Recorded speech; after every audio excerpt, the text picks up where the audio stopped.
During the process of compiling this book, Beacons in the Darkness, Inspirational Stories from People I Know, the world lost a wonderful man who provided great inspiration to more than we will ever truly know. This book is dedicated to him, Rich Swirsky of Akron, Ohio, one of the truly greatest people you could ever be lucky enough to meet in life.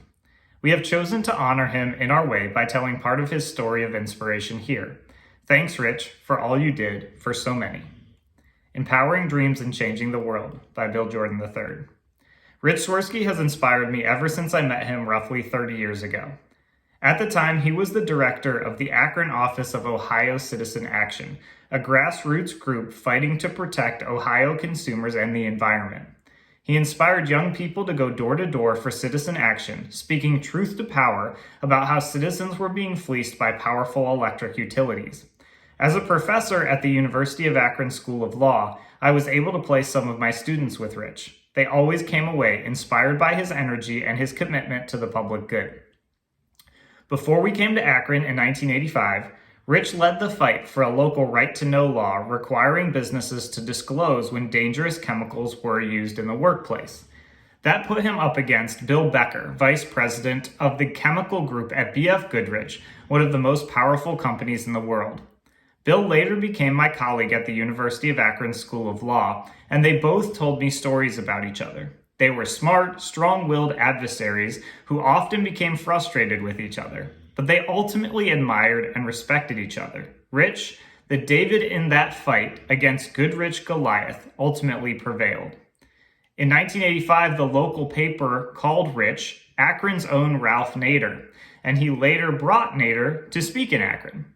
I had the privilege of joining Rich on a local cable broadcast debate about e-check, Ohio's method of checking cars for excess pollution. We tangled with a difficult opponent of the process.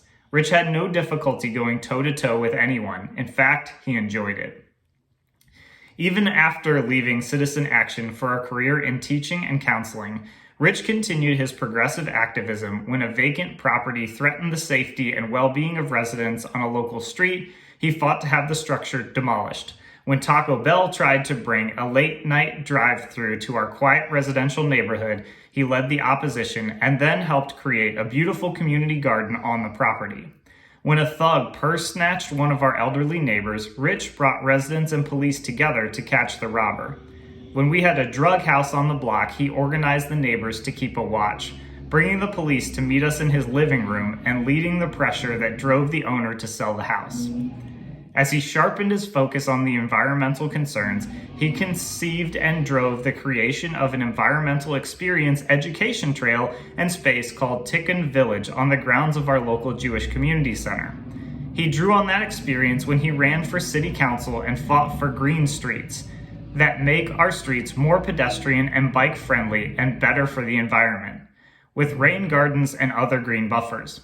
When he ran for city council in 2013, he was the ultimate service politician. He knocked on nearly every door in his ward, asking folks about their needs and concerns. Once elected, he held frequent ward meetings both to hear from his constituents and to inform the community about new developments that would affect their lives. Despite being the most progressive member of city council and providing the deciding vote in support of police reform, he gained the respect and admiration of the police officers and firemen with whom he worked. That happened because he treated them with respect and frequently thanked them for the tough work they were doing to keep us safe. While pursuing his activism and teaching and counseling careers, Rich devoted endless hours to his children and family. Rich loved baseball. From our house across the street, we often watched him playing catch with his son David and pitching him wiffle balls, which often ended up in our front yard. We still occasionally find wiffle balls in our rhododendrons. Tragically, Rich died of cancer Wednesday, May 26, 2021. We had the honor of spending a precious hour with him the previous Friday.